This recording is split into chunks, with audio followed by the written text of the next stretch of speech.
Stay tuned for the next episode of War Travels. This week's episode details the story of a clumsy Civil War soldier from the South Union State. He wants to prove everyone wrong and fight for his beliefs. Civil War was a dark era in which countless lives were lost. It was a war that did not need to be fought, and this story chronicles the life of a young man who experiences the troubles of war firsthand. Samantha Constantine Frederica Gregory Georgia Jr., come downstairs now. Do you want to be late for the train? In a minute, I have to finish packing my supplies and fix my hair. I don't want the other soldiers to make fun of me. Who cares? Come downstairs. I want to say goodbye.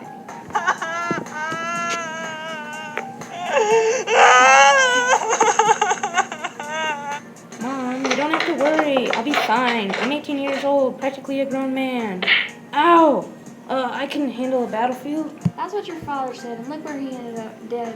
He wasn't even a soldier, jeez. Hurry up, get up. You can't handle a war. Now look at me, your father was a civilian. He worked in the factories to build guns for the soldiers, and the rebels attacked his factory. He's gone and wasn't even in the battlefield. I think you should just stay home. It's more dangerous on the battlefront, and I don't want you to see you get hurt from doing something stupid. You just fell down the stairs. I never mess up. I have skill with a gun. If you count hitting that bunny's foot that one day, and besides, I'm gonna be trained. You can trust me. I won't get hurt. I wouldn't trust you with a slingshot, especially a gun. Wow. Thanks for the confidence. Well, I'm just worried. I just don't understand. Why do you even have to fight this stupid war? If the numbskulls in the government would learn how to quit being children and make a compromise, you would still be you wouldn't be leaving, and I wouldn't be jobless. And your father would still be here. That's my train. Don't worry. I'll be home before you can say Tamantha. Don't forget the lunch I packed. I put a little cake in there and a couple of letters. You better write me or I'll hunt you down and kill you myself. Bye! He really thinks I trust him to go to war. Idiot.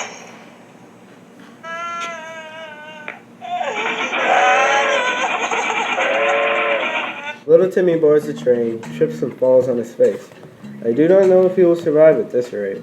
His mother waves with tears in her eyes to her departing son. Oh, what's this? Timmy's mom is running, and oh my goodness, she just hopped on the back of the train. This is going to be very interesting. Hey kid, nice landing on your face. So just gonna mosey in here and be all happy-go-lucky because you get to be a real man? I'm gonna give you some advice. Lose the super sparkliness. War gives you scars, and I've seen more than you'll ever see in a lifetime. Don't listen to him. Except lose some optimism, okay? It's annoying. Why don't you go and talk to the other new men? You can die with them.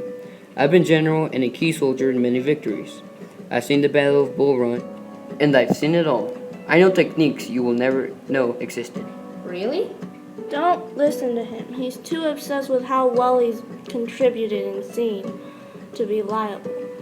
I've seen death and had to raid and ransack women and children's homes because of the men that live there.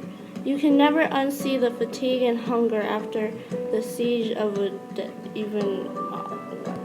You'll lose your optimism after a week. Guaranteed. Do me a favor and stay away. I don't want you messing up and killing people. Who knows if you can be trusted if you can't even get on a train. Timmy is blue, but the veteran and the drunk can't bring him down. He is determined to prove them both wrong and show his stripes for his cause as a Union soldier. The train has made a stop to make camp for the night on their way to Fort Pickering, Tennessee.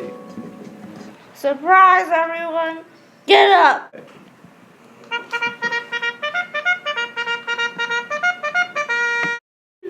Come on, sleepy beauties. We got a war to fight. Oh, but it's 1 o'clock in the morning. I told you this guy won't last. What do you want next? Us to make you breakfast? Would you, really? No, never mind. All right, everyone, we're stopping to make camp. How come you make up the orders? Because I'm in command here. Anyways, we're gonna make camp and train some recruits like little Timmy over there, so they don't get themselves killed. Mr. Big Shot Veteran, you'll be training little Timmy. Fine. Hurry up and get over here. Do you know how to use a gun? My rifle. I shot a rabbit's foot with one. Here. Shoot that tree branch over there. Hey, pay attention where y'all are firing that thing. Samantha, is it? You really should have been a teacher or joined Elizabeth Cady Stanton in being a rights advocate. It's just a waste of time letting you try to learn to be a soldier. It was one bad shot. Maybe you should both try to learn to use weapons and go into government to fix this mess. Maybe you should both quit trying to learn to use weapons and go into government to fix this mess. It would be easier for y'all to learn law than how to use a mini ball. None of the bickering men knew that a few miles behind them, a Confederate troop was burning down towns on the property value of the South. Camp is set up. I'll keep first watch. Hey, someone bring me something to drink. Can I help? Fine. The two sat watch on the line. After 3 hours, the drunken commander drifted off into sleep. Timmy was determined to prove that he can be trusted. I used to be friends with Ulysses Grant. Then he went higher into the ranks, and Finally, you're asleep. When you wake up, you'll see that I'm one of the best recruits you ever had.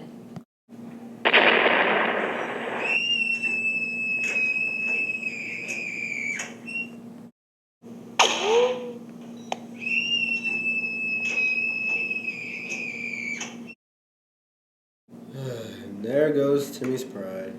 Oh wait, where is he going? He just left the camp and ran. who screamed? Wait, Timmy. Hey, kid, where are you?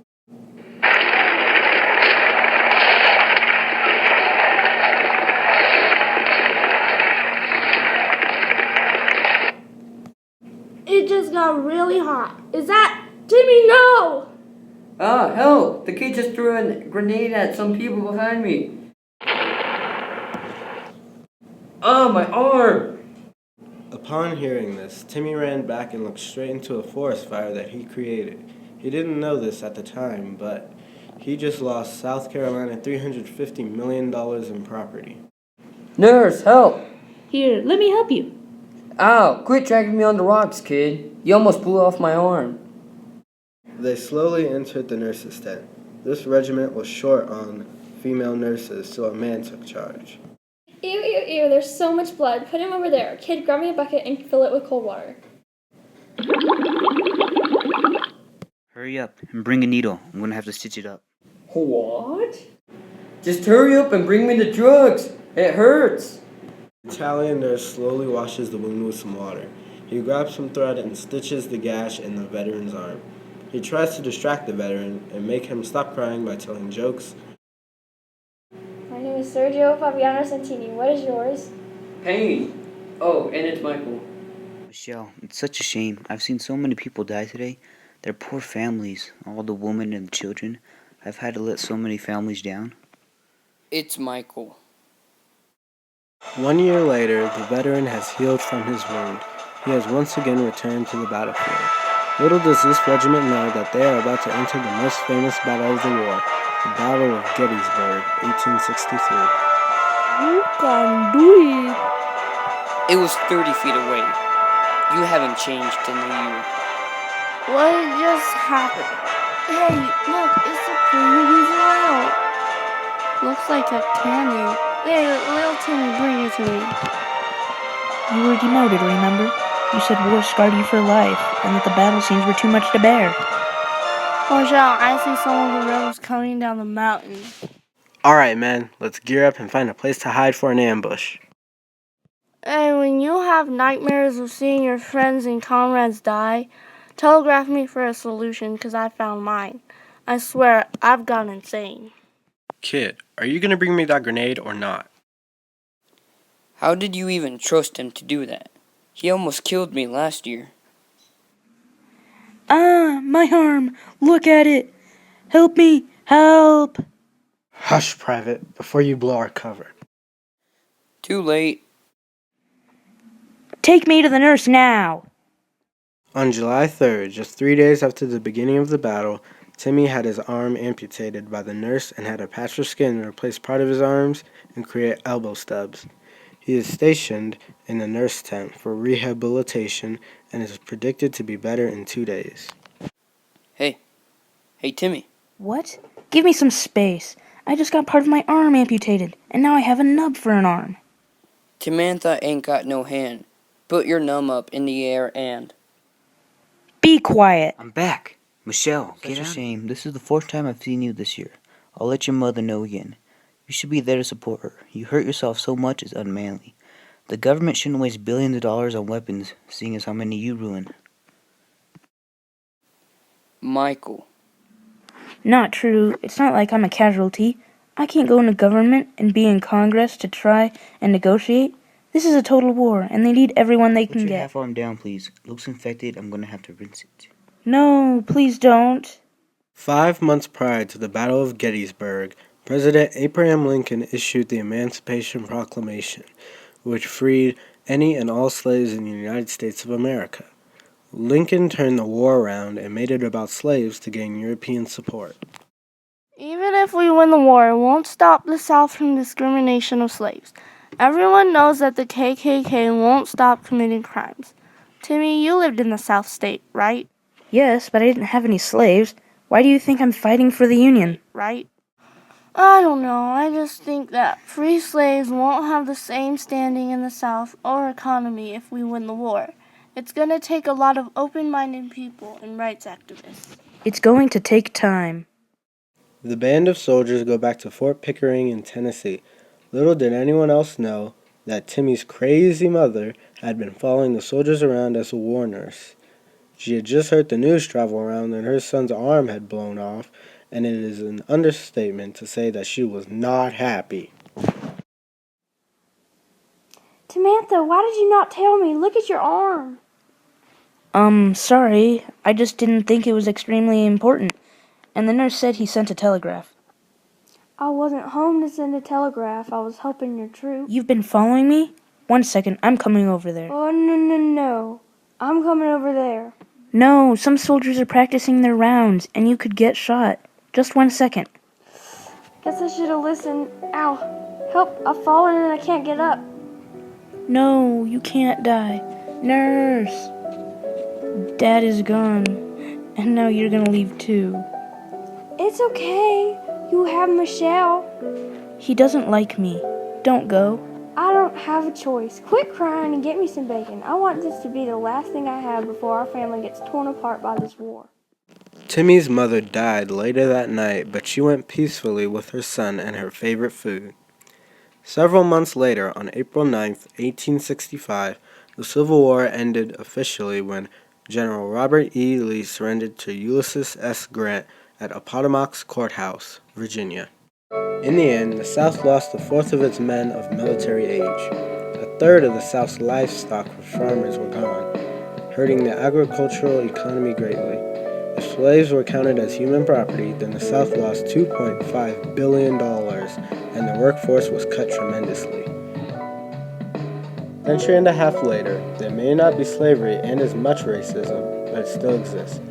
During the early years after the war, segregation thrived within the North and South alike.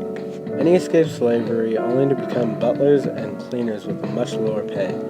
Freedom came with a price, and the Civil War only freed slaves without considering the outcome for the newly freed people. Wars are wasteful in time and lives, and the outcome doesn't change views. It only changes standards. Thank you for joining us on this episode of War Travels. Join us next week for a new story about a World War I soldier. Have a nice night.